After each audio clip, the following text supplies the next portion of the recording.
Hello everybody, my name is Sarah Edelman. I'm a clinical psychologist in private practice, and a lot of my practice involves seeing people with dizziness, what we call persistent postural-perceptual dizziness, or PPPD. First of all, I want to say that dizziness is very common, and it's very common within the general population. In primary care or GP clinics, it's particularly common. And also neurologists and ENT specialists particularly see a lot of dizziness.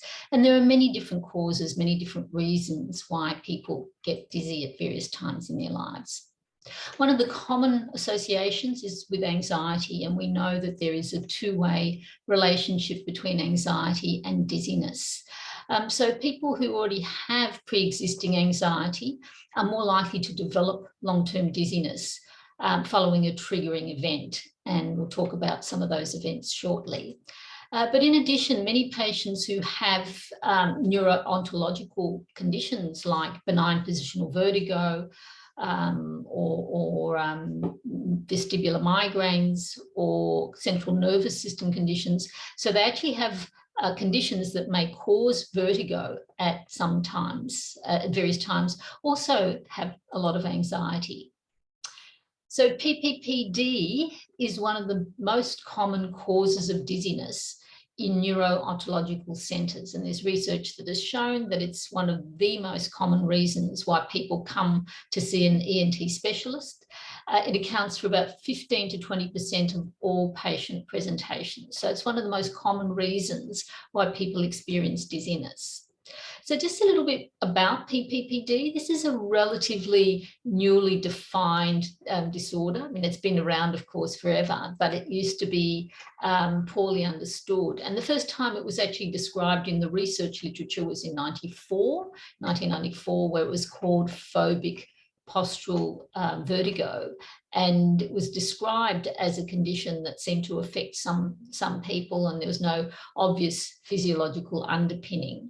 Later, the terminology changed to chronic subjective dizziness, and the main contributor to that was Jeffrey Starr. And it was only in 2014 that it was finally given a new name, and following submissions from across the world, it was given a new consensus criteria, and it became known as persistent postural-perceptual dizziness, or we'll naturally tend to call it PPPD. And it has since been adopted in the ICD-11. And the ICD-11 is a manual of diagnostic criteria for psychological and physical conditions. I guess it runs parallel with the DSM-5, which people in Australia are probably more familiar with. The ICD-11 is more widely used in Europe. And it's defined, so they define PPPD as dizziness or rocking or swaying, unsteadiness, but not spinning, on most days for at least 3 months. The symptoms can last for prolonged periods. They may wax and wane in severity, so you have good days, bad days. Symptoms occur without provocation, but they might be exacerbated by things like upright posture, active or passive motion. Symptoms are worse with exposure to complex patterns or motion-rich environments, such as computer screens when they're scrolling, or supermarkets or busy public places. And symptoms cause significant distress or functional impairment. In reality, and because I see a lot of people with PPPD, I notice that there are a whole lot of other common symptoms, and people will often say, I feel unbalanced, I feel unsteady, I feel like I'm veering when I'm walking, and sometimes it feels like the ground is unsteady under my feet. People will also say, look, I get more dizziness if I move my head in a particular way. People will describe having fullness or heaviness or cloudiness in the head. As we said, the symptoms are worse in busy public places like shopping centres or supermarkets. And they may reduce when people are distracted. So when people are totally absorbed in something, the symptoms tend to reduce, and they're often worse when people are experiencing stress or when they're tired. So the question is, what is going on with this condition? Well, our understanding now is that PPPD initially starts with a triggering event, and the most common triggering events are rotational vertigo or vertigo, that is associated with a particular vestibular condition or central nervous system conditions such as Meniere's disease, benign positional vertigo, migraines or vestibular migraines, vestibular neuritis, or cervicogenic vertigo, that's vertigo coming from the neck. So there may already be predisposing vertigo, and as a result of that, because people become very hypervigilant, they then seem to develop ongoing perceptual dizziness. Sometimes it starts with an acute medical event, such as an adverse drug reaction, so a response to some sort of medication, can be caused by arrhythmia, where people start to feel dizzy, by postural hypotension, so that's when there's a change in blood pressure from standing up to sitting down, whiplash, concussion, all sorts of physical events that cause dizziness can sometimes then become PPPD. And of course, we know that for some people, it just starts with anxiety, and people who are prone to anxiety or chronically anxious or tend to experience panic are more likely to develop PPPD. And because those symptoms, the actual dizziness that they're experiencing is unpleasant, it's scary, people worry about what's causing it and whether it'll ever go away, they start to become vigilant to threat. And really with this condition, vigilance is at the key. We start to pay attention. So focusing on internal sensations, keeping your attention on what's going on in your body tends to perpetuate anxiety, but it also perpetuates the very dizziness that people are trying to get rid of. So let's have a closer look at how this model works. So here's the self-perpetuating cycle. There is some initial trigger, and let's say that it's rotational vertigo. It doesn't need to be, but that's a common one. Once people experience rotational vertigo, it feels very unpleasant. They feel fearful, they feel very aroused. So they get anxious and they become hypervigilant. And hypervigilant is very, very focused on the sensations themselves. So people are constantly monitoring their internal state to try and identify if they're dizzy today or if they're going to be dizzy. And by focusing on the very symptoms that we want to avoid, we start to increase those symptoms. And I'll define in a moment what we mean by somatic. They are somatic symptoms because they are real physical symptoms. They are in the body, but they are being generated by the brain. So increased dizziness, unsteadiness, headaches, fullness in the head. These are all examples of somatic symptoms: fatigue, sometimes visual disturbances, etc. And people will then, when they're experiencing these unpleasant sensations, start to worry or start to evaluate and think about what's going on for them. So they may have thoughts like, oh no, will this get worse? How do I stop this? Will I ever recover? Will it take over my life? What will people think? Will it get worse and worse? Will I get to the point where I can't work anymore? I can't function anymore? So the more that we worry about the internal sensations, the more of a threat they become. And so, of course, the more anxious and hypervigilant we become. And being anxious and hypervigilant and paying attention to the sensations keeps them going and sometimes increases the symptoms themselves. They're perceived as a threat. It feeds anxiety and it becomes a self-perpetuating cycle. So just a little bit about anxiety itself. When you think about, hang on, what's anxiety? And it's interesting that some people will say, but I'm not anxious. I'm not an anxious person. I don't feel anxiety. And yet when we explore a little bit more, many people with PPPD will actually acknowledge, well, maybe I am anxious. I just didn't think of what I'm experiencing as anxiety.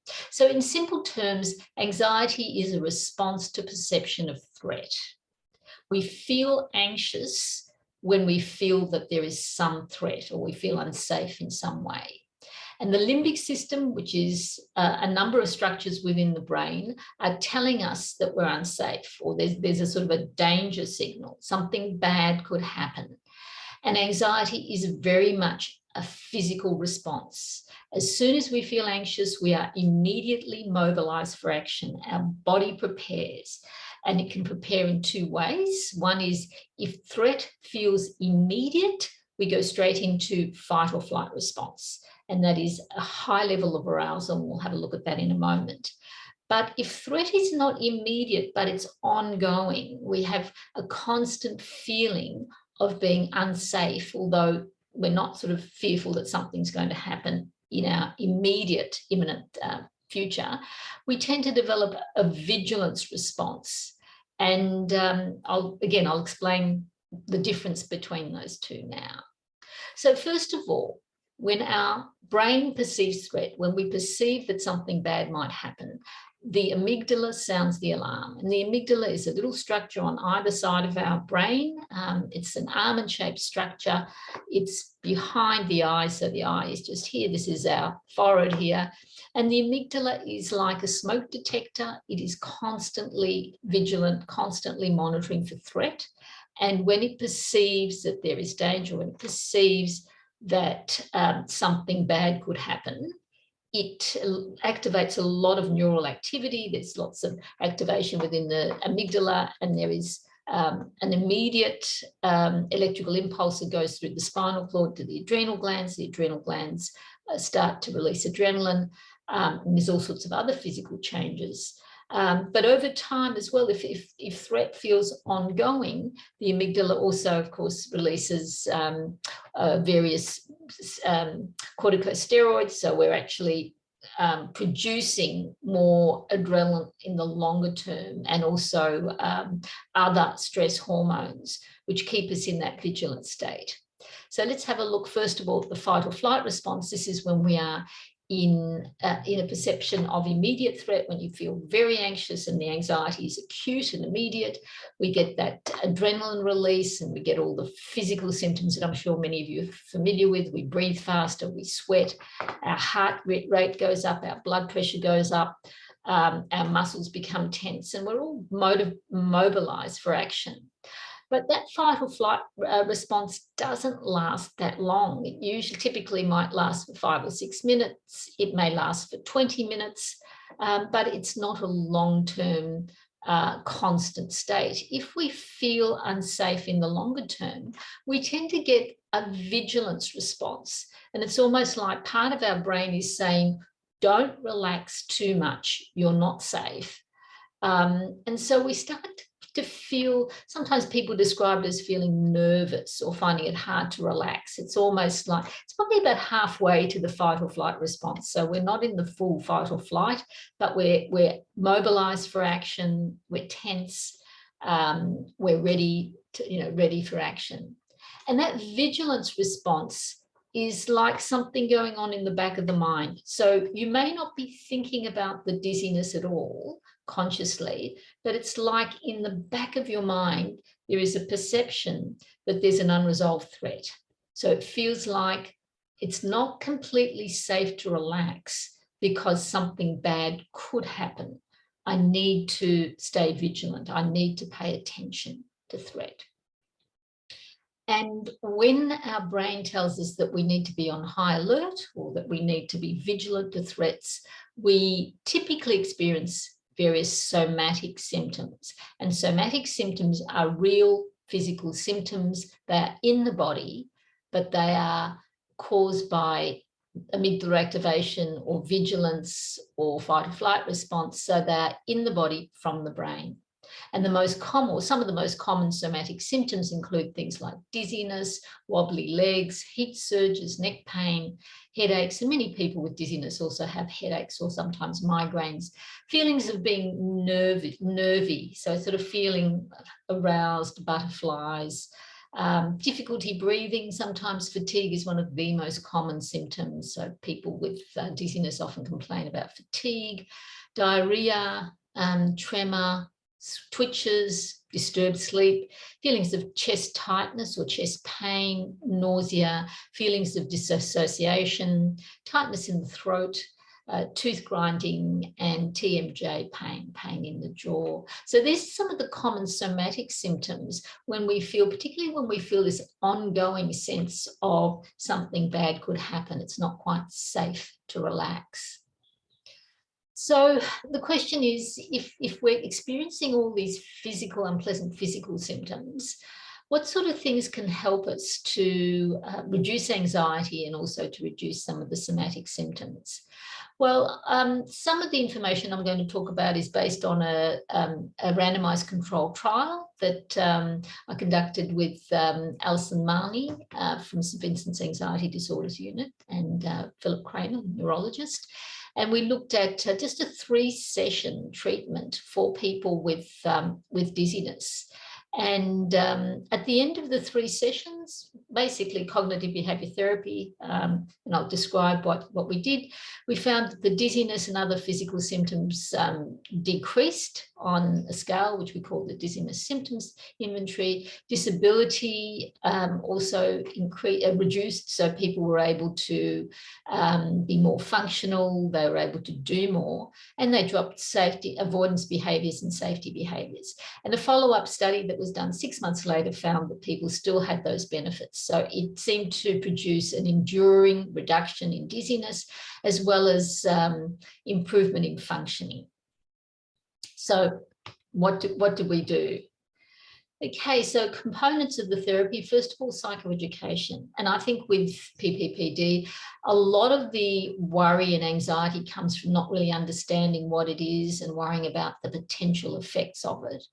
We also need to do a specific formulation, understanding what's going on for me. How did this start? What was the trigger?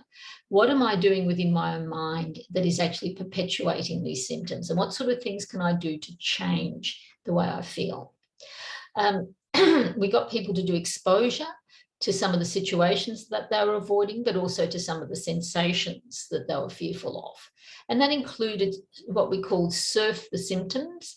And I'll talk a little bit in more detail what we mean by that. But in simple terms, it's just allowing, not fighting the symptoms, not getting tense or resisting the symptoms. It's just letting them be there.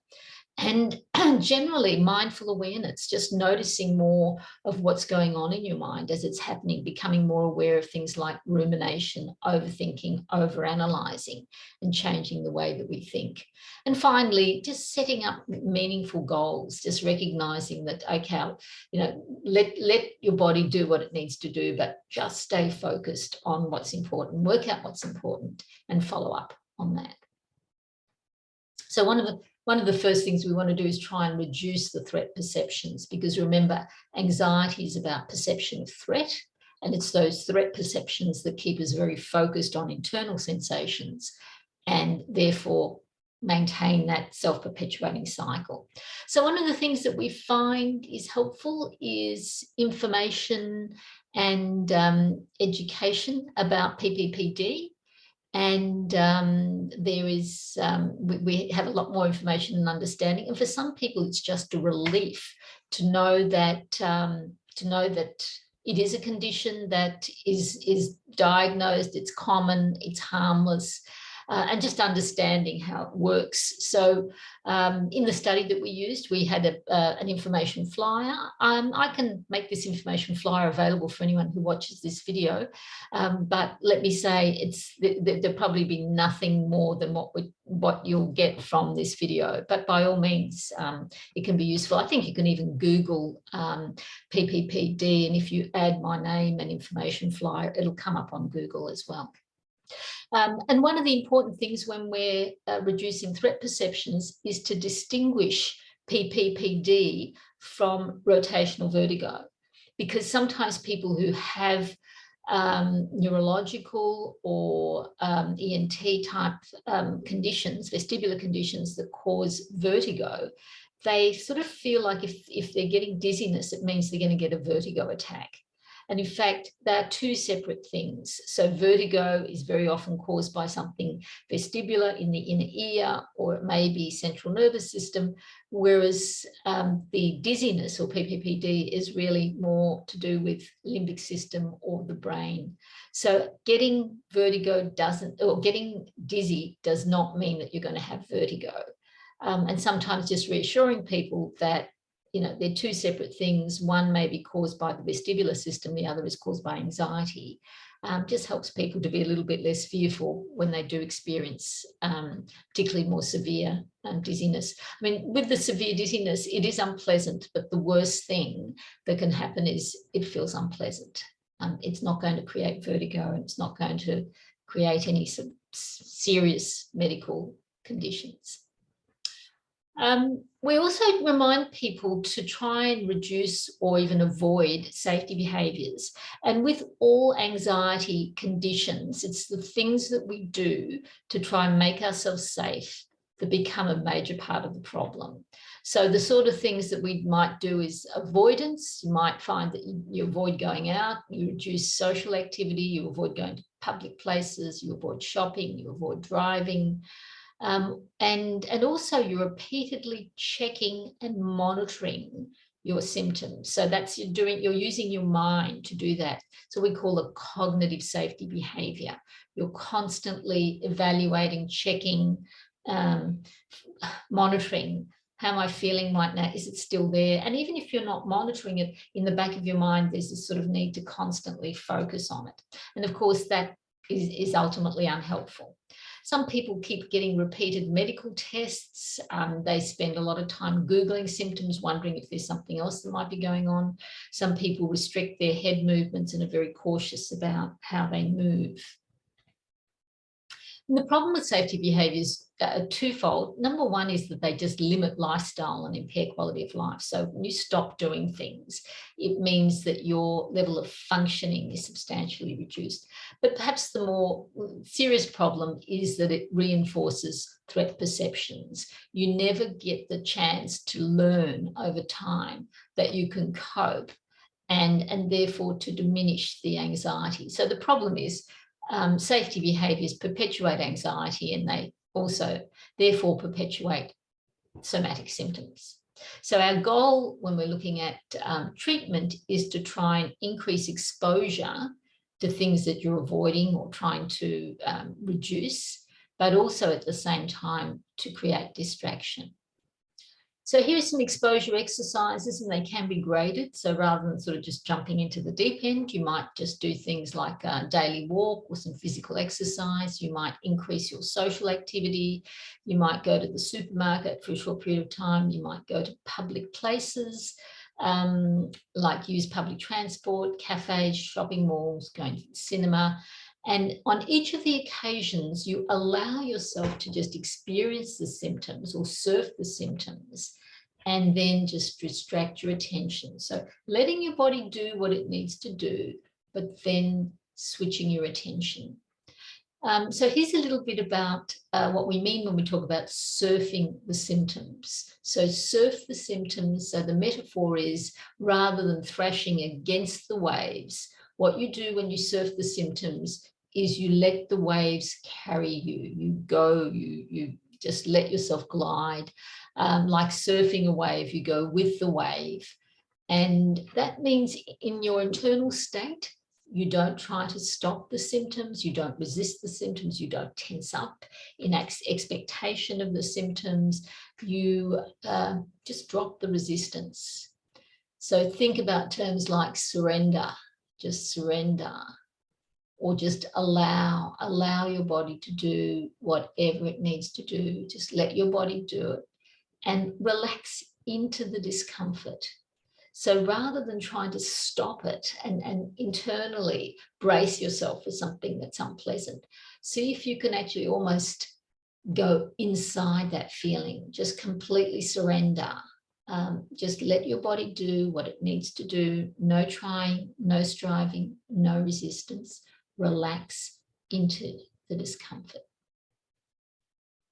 And during exposure, so if you're in a supermarket or in a shopping mall or in a busy public place and you find, or even if you're just going for a walk, rather than constantly monitoring your own internal state, which is what we tend to do, it's useful if we just try and let our body, do what it needs to do. So if you're going for a walk, just let your feet do the walking. They will be fine. They'll know how to walk. And at the same time, try and use something that is a distraction. And I find one of the best distractions is listening to something that's very engaging. So it can either be a podcast, if there are podcasts that you already follow, or a talking book. You can download them on Audible. So something that you're really absorbed in, connected to. So you do those two things at once. You go for your walk and you at the same time listen to something else and constantly bring your attention back to whatever you're listening to. Or you might do that at the gym, or you might do that, as I said, in the shopping mall, but you are primarily paying attention to whatever it is that you're listening to. Conversation is also a great distraction. So if you're walking with somebody who, particularly if they know that you have dizziness and you're trying to be distracted, having that conversation and trying really hard to just stay with the conversation rather than coming back into yourself the whole time.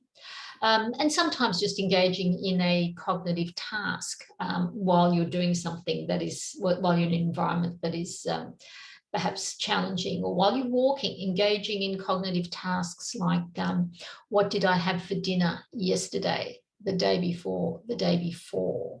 What did I see on social media yesterday, the day before, the day before? What were my emails? What emails did I receive and what emails did I send yesterday and the day before? So anything that requires a lot of cognitive resources, a lot of thought, takes up a lot of cognitive space. And this is a matter of practicing, because your instinct will be to keep paying attention to your body and to your internal state. But you can use some of these cognitive tasks to gradually pull away from keeping all of your attention inside your body. And sometimes if you're sort of very wary of being, of much exposure, you can do this while you're in your own house, just standing up, or just walking up and down a hallway and thinking about what you had for dinner. So it's actually practicing, like physiotherapy for the brain. It's practicing using different or alternative cognitive tasks, ideally while standing or moving, to learn experientially that it's safe, that you don't have to pay attention to your internal state, when you're getting dizziness, or particularly when you're anticipating that you'll be unsafe. And here's the attention paradox. The bigger the threat, the more we focus on it. And whatever we focus on becomes magnified. So our brain is designed to focus on threat. And usually threats are outside of our body. So usually the threats that we have might be relationships, someone we don't like at work, or it might be worrying about financial commitments, or it might be worried about members of the family. So our ability to get a good job. So a lot of our threat perceptions are external when we focus on them.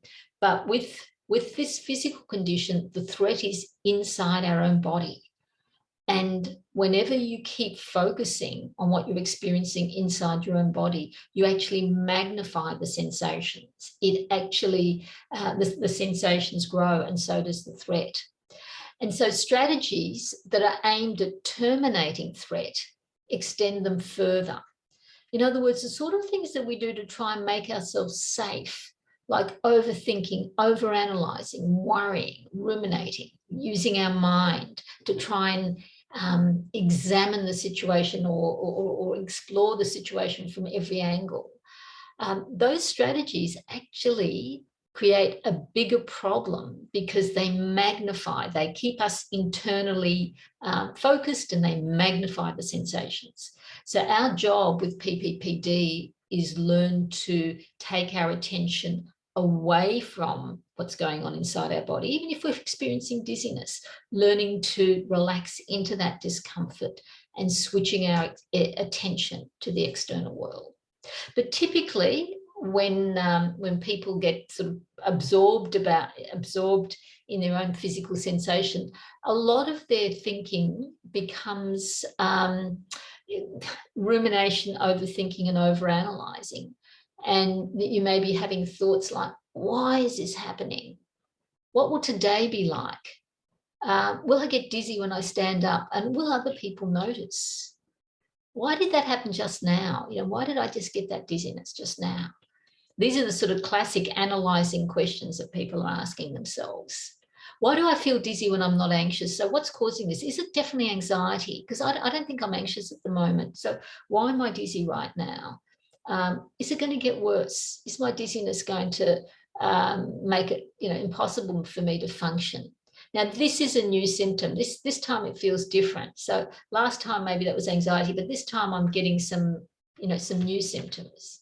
And, you know, all that analyzing, getting caught up in all that analysis doesn't bring you any closer to recovery. And in fact, what it actually does is perpetuates internal preoccupation, and it perpetuates the symptoms. It's the very thing that we want to stop when we go for treatment. So whenever you find yourself analyzing, overthinking, worrying about it, try to, rather than getting caught up in the content of your thoughts, just try and stop, notice what you're doing, label what you're doing. I'm doing it again. I notice that I'm worrying, or I'm overthinking, or I'm overanalyzing. I notice that I'm doing that. I know what my mind is doing right now. Okay, deep breath, and now switch back to task. And the task might be working on your computer, or it might be talking to somebody, or it might be waiting for a train. If you're waiting for a train, look around the platform, see who else is there, try and switch your attention away from your internal state back to the external world. So we need to address the cognitive safety behaviors. We talked a little bit about the actual action safety behaviors, like you know, not going shopping or to shopping malls, or not going out to cafes. So addressing those safety behaviors means getting out there physically and doing some of those things, going to the gym, going for a walk, all those things that we tend to avoid. But sometimes our most powerful safety behaviors are cognitive. In other words, things that we do with our own mind to try and keep ourselves safe. And that includes rumination, overthinking, overanalyzing, and worrying. So part of the way that we address that is build up our mindful awareness. And I'm sure many people have come across mindfulness as a strategy to manage mood and emotions. And there are many components of mindfulness. Mindfulness can be meditation. Mindfulness can be awareness and just noticing, being more present with what's going on inside you and around you. And mindfulness can also be about not judging and allowing whatever it is that you're experiencing to be there. So here we're talking about just awareness, starting to notice what's going on in your mind, and noticing when you're overthinking, overanalyzing, and worrying, and being able to label that and say, you know, I'm overanalyzing right now. I notice what I'm doing right now. So you notice, and then you refocus. You switch your attention back to things in your external environment. So you go from being focused internally to being focused externally. And I mentioned before that mindfulness can be meditation, where you focus on just one object as an anchor. It can be awareness, just noticing what's going on inside your mind, inside your body, in your immediate environment. But mindfulness can also be about releasing judgment and acceptance. And really, acceptance is one of the most important tools and skills for being able to have a happy and peaceful life. And yet, many people really resist the concept of acceptance. It almost feels like, hang on, if I accept that, if I let myself accept that, it'll go on forever. I'll never be able to stop it. And one of the things that we remind people is that acceptance is about just surrendering to what is present at this time. So I want you to think about this for a moment. What would it be like if you gave up trying to eliminate all the unwanted sensations that you're experiencing and just focused on other life goals? And when I ask people that, people often feel uncomfortable because it feels like there's some unresolved threat that they're ignoring and that this is always going to be getting in the way. So just giving up on the dizziness and just accepting that it's there just somehow feels like it's the wrong thing to do. It will never get better. And then when we sort of really explore what we mean by acceptance, what is acceptance? Well, acceptance is kind of relaxing into the reality. It's relaxing into the reality that we find ourselves in. It's not fighting. It's giving up the fight. It's giving up the struggle. It's actually saying, it is what it is. I can't change it. I can't control it. I'm just going to go with it. It's like an internal, it's not just a mind state, it's a body state. It's an internal state, which is a surrender, a relaxation. People paradoxically actually feel a lot better when they do come to acceptance. And one of the questions I often ask is, how do you know that you're there? How do you know when you've achieved acceptance? And the answer is, you stop suffering. When you've achieved acceptance, it's like, it's okay. Your experience may not be perfect in the sense that it's not everything that you would ideally wish for, but you're okay and genuinely okay with what it is that is happening in your life at this point. And conversely, when we talk about acceptance, very often we get resistance. People don't like the idea of just accepting their symptoms.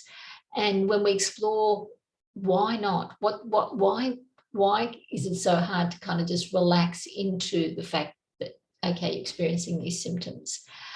People will often say, just focusing on these symptoms helps me to prepare and stay safe, or it feels, of course, like that's what happens.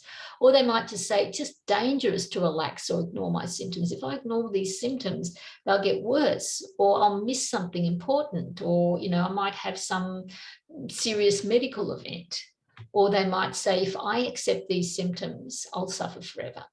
So acceptance feels so counterintuitive, because it feels like, at least when I'm feeling tense or resisting or getting upset about it, that somehow I'm fighting against it. Somehow I still am exercising some limited amount of control. But once I accept it, all my control goes, I'll suffer forever. And also people believe, look, I need to be ready for whatever might come. If I just relax into the discomfort, I will, I might miss something. I won't be ready for something that's unpleasant. So these are some of the reasons why people resist acceptance, or resist letting go, or resist releasing hypervigilance. And some of these need to be, I guess, worked through sometimes in therapeutic situations, in clinical psychology situations. But sometimes people can even work through that themselves once they realise that the resistance that they're experiencing is not actually helping them to get what they want. And in fact, it's having the opposite effect. The more you resist something, the more the more your threat perceptions grow, and the more threat perceptions, the more physical symptoms, the more tension, the more arousal, the more dizziness. Once people really get it and understand the model, people can sometimes just relax into it, or allow in their own time. One of the things that you need to realise with dizziness is that there are two components. One is purely physical. So you may be experiencing intermittent dizziness. You might be getting some rocking at times. You might be getting some headaches. You might be experiencing feelings of fullness in the head. And you might be experiencing, what else? You might be experiencing some tightness in the chest. So there are physical sensations, but in addition, there are emotional sensations. And when people talk about their condition and their symptoms, they assume it's all one thing, and they assume that it's all physical. And what people often don't realise is that you're actually experiencing two things. You're experiencing unpleasant physical sensations, and you're also experiencing unpleasant emotional reactions. And suffering is a combination of both. It's the physical symptoms that are unpleasant, but it's also emotional distress. And in my experience, a lot of the people that I see, the emotional distress is actually the bigger part of the equation when it comes to suffering. And in fact, if we could get rid of the emotional distress, their experience would be completely different. So emotional distress includes things like being preoccupied with your internal state, being anxious, frustrated, sad, angry, hopeless, withdrawing from situations, overthinking and worrying, being tense. So it's a whole lot of other things going on in your mind and in your emotional state that are adding to your distress. And one of the things I always remind people is you can have one problem or two. So the one problem is your physical symptoms, and that may be part of a vestibular condition or whatever, but you've got the physical symptoms. But the second problem is all the emotional distress that sits on top of those physical symptoms. So that's the anxiety, frustration, anger, hopelessness, thinking, analysing, when is it going to go away? And the additional somatic symptoms that you produce when you worry and when you're anxious and when you overanalyze. So that process in itself adds to more somatic symptoms and adds to fatigue, adds to headaches, adds to tiredness, adds to dizziness. So we actually have two sets of problems. We often think that we only have one, but in fact, the emotional distress is very often a major part of the suffering. So just reflect for a moment. Think about your own situation. How much of your suffering is pure physical sensation, unpleasant physical sensation? And how much of your suffering is the emotional distress, and in particular the anxiety, the preoccupation with it, the thinking about it, the tension in your body, fighting with it, worrying about it? And if you were able to eliminate all the emotional distress, how would your experience be different? So if you were able to genuinely learn to allow, to accept, to stop fighting, to drop the resistance, to let your body do what it needs to do, and just gently switch your attention to other things in your life, would your experience be different? And I would argue, absolutely. Absolutely. For a start, you would eliminate much of the suffering which actually comes from the emotional distress. And the second thing is, if we can turn down the volume on the anxiety and related emotions, we can also have an impact on somatic symptoms. Because remember, somatic symptoms are symptoms that are coming from the brain, from the mind. And if we can change the way that we respond emotionally, we also change the body sensations. The other thing I sometimes remind people to do is just aggregate how much suffering, if we were talking about just the purely physical sensations, how much of your time do you experience unpleasant physical sensations, perhaps where they're really unpleasant? So if we think of really unpleasant physical sensations, we'd rate them from anywhere from 6 out of 10 to 10 out of 10. So really unpleasant sensations. And I ask people, how much of your week are you experiencing that sort of high intensity physical sensations? And look, it varies from person to person, but for some people, they'll say, look, if I add it up all the time when it's really bad, it's not very much. It might add up to 10 minutes a week or 20 minutes a week. Most of the time it's low level. It's not, the suffering is not that bad physically, even though it's on my mind a lot of the time and it's making me anxious. The actual unpleasantness or the really unpleasant symptoms are not that extensive. However, it's on my mind 100% of the time. So that's the paradox. The actual physical suffering is, the worst of it is not that bad for many people. It can be very severe and it can be constant for some, but in my experiences, for many people, it's not that bad. What is really The problem is the constant vigilance. It's like your antennas are up most of the time. So in terms of some of the things that we can do that are helpful, first of all, just be aware of your lifestyle, and physical exercise is absolutely not negotiable. For any mental health issue, we need regular ongoing exercise, ideally daily exercise. We need good nutrition. Healthy, balanced diet is important for mental health as well as physical health. Regular sleep routine, so try to sleep at least 7 hours a day, try to go to bed at the same time each day, and just be mindful of the sort of things that you can do to enhance sleep. We all need social connection, reaching out to people, having contact with other people, not isolating ourselves, making sure we have a balanced lifestyle, and also taking some time out for mindfulness. And I've mentioned mindfulness a couple of times during this talk, and I'm sure everyone here has heard about mindfulness, and you're aware of the various apps and resources that are available online to practice mindfulness. So that's also helpful. And finally, I just want to say, engage with life now. Just remember, you have one life to live, and it's happening now. To quote the old saying, this is not a dress rehearsal, this is the real thing now. So think about, how you want to live your life, and don't wait for the symptoms to resolve before you can get on with your life.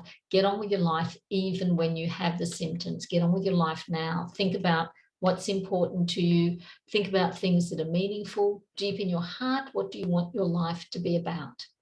And it might, there's a whole lot of areas that you can think about: partner relationship, parenting, friendships, family, career, education, leisure activities, spirituality, citizenship, health, self-expression. And I'd also add caring about other people and doing things for other people. I guess that's citizenship. So those things are important. Think about what is most important to you and what you want to spend your time on.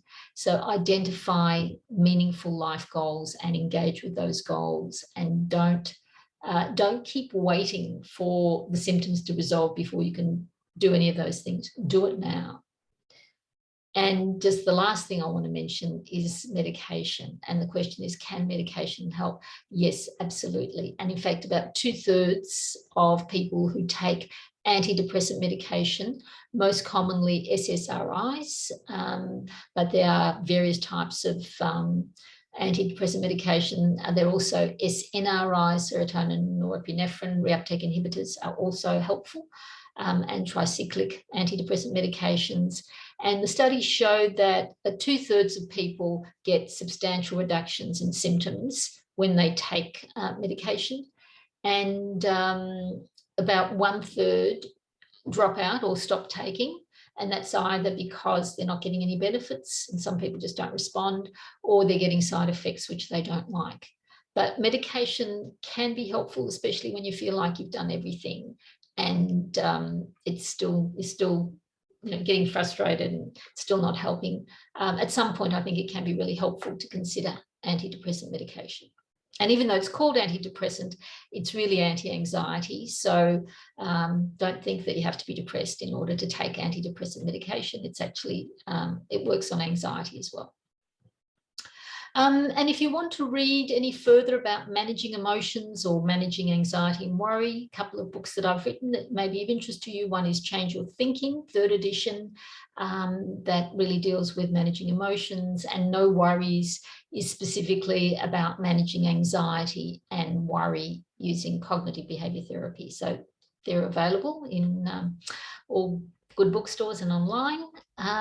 So I just want to say thank you for your attention. I hope that what we've talked about today has been useful to you and has given you food for thought. And I want to wish everybody all the best. If you've got dizziness, don't give up hope, but do just get on with your life. All right, thank you, and feel free to log out now.